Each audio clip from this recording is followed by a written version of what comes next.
شہدائے پاکستان کو سلام. لانس نائک سعود دانش پر شہید، خون کے آخری قطرے تک دفاع وطن کی خاطر لڑے. 24 مئی 2019 کو جنوبی وزیرستان میں دہشت گردوں کے خلاف بہادری سے لڑتے ہوئے شہادت کے عظیم رتبے پر فائز ہو گئے.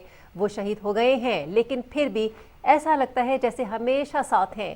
لانس نائک سعود دانش پر شہید کے لواحقین کے احساسات.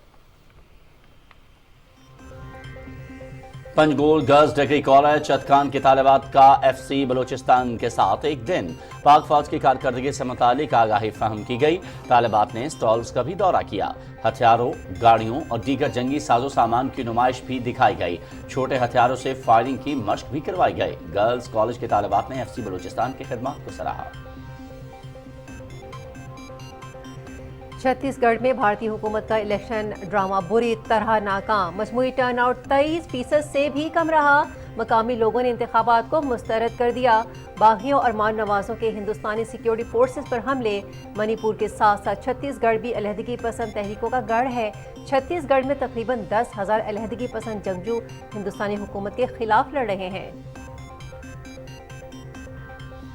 الرحمن الرحیم. السلام علیکم. آپ دیکھ رہے ہیں پاکستان ٹیلی ویژن نیوز. خبرنامے میں آپ کو کہیں گے خوش آمدید. میں ہوں ایاز اسلم. حمیرہ رانا اور میں ہوں آپ کے ساتھ نازیہ خان. ہیڈ لائنز آپ جان چکے ہیں. بلیٹن کے آغاز میں سب سے پہلے آپ کو بتائیں نگراں حکومت اور عسکری قیادت کی کوششوں کے ثمرات مارکیٹ اور ڈالر پر اثر انداز ہو رہے ہیں. ماہرین کا کہنا ہے پاکستان اور IMF کے درمیان سٹینڈ بائی ارینجمنٹ کے تحت سٹاف لیول معاہدے پر سرمایہ کاروں کا اعتماد بحال ہو رہا ہے، جس سے پاکستان سٹاک مارکیٹ میں ہر روز نیا ریکارڈ بن رہا ہے. آج پاکستان سٹاک مارکیٹ کے 100 انڈیکس میں 400 سے زائد پوائنٹس کا اضافہ ہو گیا ہے. دوران ٹریڈنگ 100 انڈیکس 57,110 سے زائد پر ٹریڈ کر رہا ہے، جبکہ انٹر بینک میں بھی ڈالر 1 روپے 94 پیسے سستا ہو کر 286 روپے 6 پیسے کا ہو گیا ہے. اسی پر مزید بات کرنے کے لیے کراچی سے ہمارے ساتھ لائن پر موجود ہیں ضمیر عباس. ضمیر عباس، بتائیے گا یہ جو سٹاف لیول معاہدہ ہوا ہے اس سے سرمایہ کاروں کے اعتماد میں اضافہ تو ہو رہا ہے، کیا سگنیفیکنس ہے اس معاہدے کی؟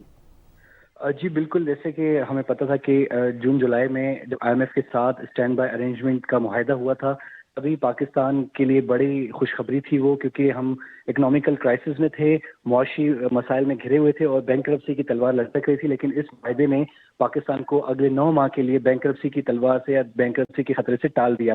اور پھر ان کی IMF کی ایک شرط تھی کہ وہ ہر جو قسط سے پہلے 2 دفعہ ریویو کریں گے. 2 ریویو ہوں گے، ایک یہ جو ابھی نومبر میں ہوا اور ایک فیب میں ہوگا. تو نومبر کے ریویو میں جو حکومت پاکستان نے جو کمپلائنس رپورٹ تھی وہ پیش کی، جس پہ کے جو وقت تھا وہ کافی مطمئن نظر آیا. اور جو اسٹاف لیول معاہدہ ہوا اس کے بعد ہمیں 70 کروڑ ڈالر کی قسط بھی جو ہے وہ جلد مل جائے گی. تو یہ ایک ٹیسٹمنٹ ہے کہ پاکستانی سرمایہ کے لیے بھی کہ حکومت جو ہے وہ تنگ دہی سے کام کر رہی ہے اور تمام آپشنز جو ہیں وہ اوپن رکھ رہے ہیں تاکہ معاشی سرگرمیاں جو ہیں وہ ملک میں جاری رہیں. اور یہ جو تھوڑا سا اور وقت ہے جس میں تھوڑا سا مشکل آ سکتی ہے یا مشکلات ہیں، ٹف ڈیسیجنس لینے پڑے، خاص کر کے گیس کے پرائسز جیسے بڑھائی گئی اس حوالے سے. تو اس کے باوجود جیسے ہی یہ معاملات سیٹ ہو جائیں گے اور پاکستان میں جو سرمایہ کار اپنے سرمایہ لگائیں گے تو ہمارے ریزروز بھی اسٹرانگ ہوں گے، اور جیسے جیسے ریزرو اسٹرانگ ہوں گے تو ہم دیکھیں گے کہ ڈالر کی جو قدر ہے وہ بھی کم ہوگی. آج انٹر بینک میں بھی ڈالر کی قدر تقریباً 1 روپے اور 96 پیسے کم 94 پیسے کم ہو چکی ہے، اور اس وقت 288 روپے اور 6 پیسے پہ ٹریڈ کر رہا ہے. تو امید یہی کی جا رہی ہے کہ جو جیسے ہی حکومت پاکستان اپنے اسٹیپس لے رہی ہے اور خاص کر کے جو کمپلائنس ہے تمام وہ چیزیں جو کہ کہی گئی تھیں. بہت شکریہ ضمیر عباس، کراچی سے ہمیں اس حوالے سے اپڈیٹ کر رہے تھے. پاکستان اور بین الاقوامی مالیاتی فنڈ کے درمیان معاہدہ طے پا گیا ہے. اسٹینڈ بائی ارینجمنٹ کے تحت 70 کروڑ ڈالرز کی دوسری قسط کے اجرا کی حتمی منظوری IMF بورڈ دے گا. بین الاقوامی مالیاتی فنڈ کے اعلامیے کے مطابق پاکستان نے معاہدے کے مطابق بروقت اقدامات کیے. بجلی کی قیمتیں ایڈجسٹ کی گئی. اعلامیے کے مطابق آئندہ چند ماہ کے دوران مہنگائی کی شرح میں بھی کمی کا امکان ہے. پاکستانی حکام کے ساتھ 2 سے 15 نومبر تک تکنیکی مذاکرات مکمل کرنے والے مشن چیف ناتھن پوٹے کی سربراہی میں وفد نے وزیر اعظم انوار الحق کاکڑ سے اسلام آباد میں ملاقات کی اور سماحی اہداف پورے کرنے کے لیے حکومتی کاوشوں کا اعتراف کیا. وزیر اعظم نے IMF ٹیم کا شکریہ ادا کرتے ہوئے پروگرام کو آگے بڑھانے میں وزیر خزانہ اور ان کی ٹیم کے تعاون کی تعریف کی. وزیر اعظم نے IMF کے ساتھ متفقہ اصلاحاتی کوششوں کے لیے حکومتی عزم کا اعادہ کرتے ہوئے ان کی ریفارم کا مقصد ملکی معیشت کو مستحکم کرنا ہے.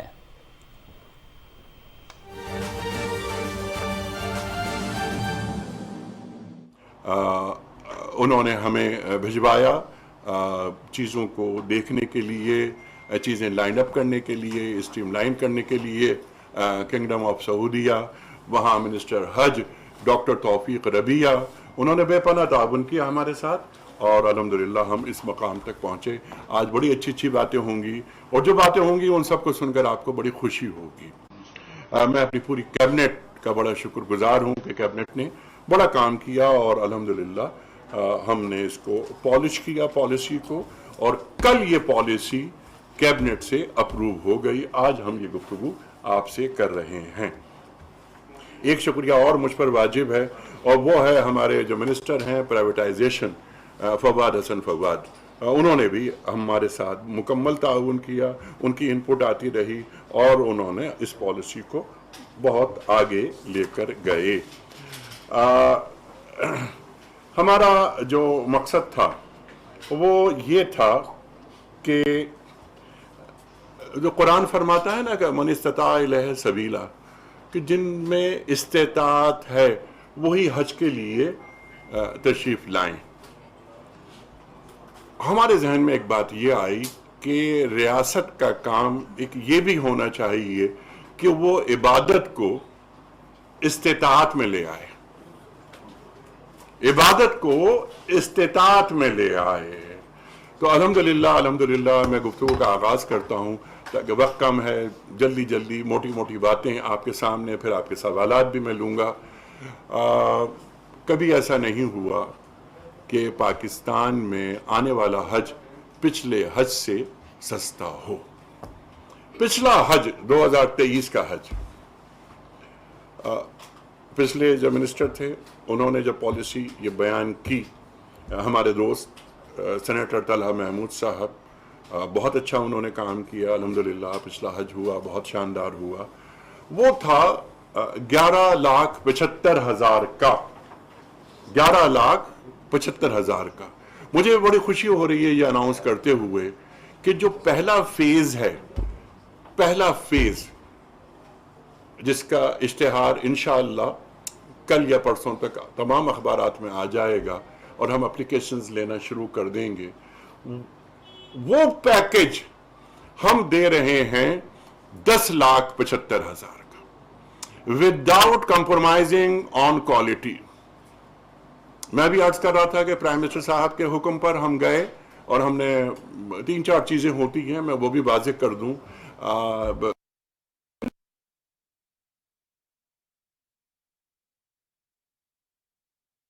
کی وزیر مذہبی امور انیک احمد تقریب سے خطاب کر رہے ہیں.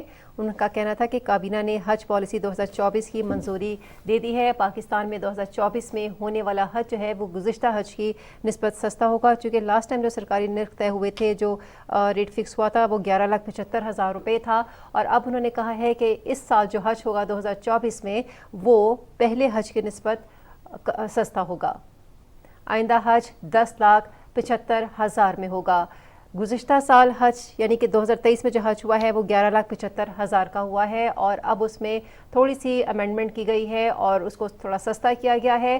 حج پالیسی کی منظوری دی گئی ہے کابینہ کی جانب سے, اور پاکستان میں آنے والا حج گزشتہ حج سے 10,75,000 روپے میں ہوگا.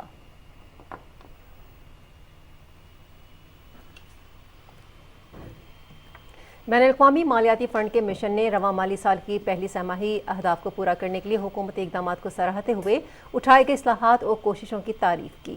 IMF اور پاکستان نے سٹینڈ بائی ارینجمنٹ کے تحت پہلے جائزہ رپورٹ کو کامیابی سے پائے تکمیل تک پہنچایا. تفصیل محمد شاہد سے. بین الاقوامی مالیاتی فنڈز کی جانب سے جاری کردہ پریس ریلیز کے مطابق 2 نومبر سے 15 نومبر تک جاری رہنے والی مذاکرات میں پاکستان کے اقتصادی پروگرام کے حوالے سے جائزہ رپورٹ کو کامیابی سے مکمل کیا گیا ہے. IMF ٹیم کی قیادت نیتن پورٹر, جبکہ پاکستانی ٹیم کی قیادت نگران وزیر خزانہ ڈاکٹر شمشاد اختر نے کی. وزیر خزانہ نے بین الاقوامی مالیاتی فنڈ کی ٹیم کو معاشی بحالی کے لیے اٹھائے گئے اقدامات سے آگاہ کیا. ڈاکٹر شمشاد اختر نے سٹینڈ بائی ارینجمنٹ کے تحت مالیاتی خسارے کو کم کرنے, گردشی قرضوں سے نمٹنے اور معاشی استحکام کے لیے اٹھائے گئے حکومتی اقدامات سے بھی وفد کو آگاہ کیا. سٹینڈ بائی ارینجمنٹ معاہدہ IMF کے ایگزیکٹو بورڈ کی منظوری سے مشروط ہے. IMF وفد نے قرضوں کا بوجھ کم کرنے کے لیے مالیاتی نبض و ضبط, غیر ضروری اخراجات میں کمی اور توانائی کے شعبے میں اصلاحات پر زور دیا۔ بین الاقوامی مالیاتی فنڈ کی جانب سے اسٹینڈ بائی ارینجمنٹ کے تحت $70 کروڑ ملنے سے زر مبادلہ کے ذخائر پر موجود دباؤ کو کم کرنے میں مدد ملے گی، جبکہ سرمایہ کاروں کا اعتماد بھی بحال ہوگا۔ محمد شاہد، PTV نیوز، اسلام آباد۔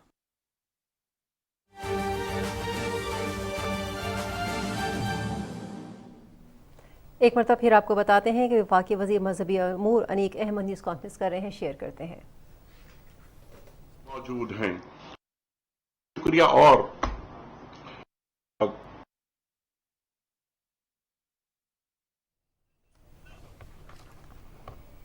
نگراں وفاقی وزیر میڈیا سے گفتگو کر رہے ہیں، انہوں نے کہا پاکستان میں آنے والا حج گزشتہ سال کے مقابلے میں سستا ہوگا، آئندہ حج 10,75,000 روپے میں ہوگا۔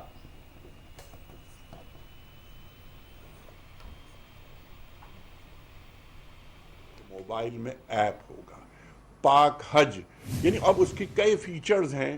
ہمارا حاجی گم نہیں ہوگا، وہ گم ہو ہی نہیں سکتا۔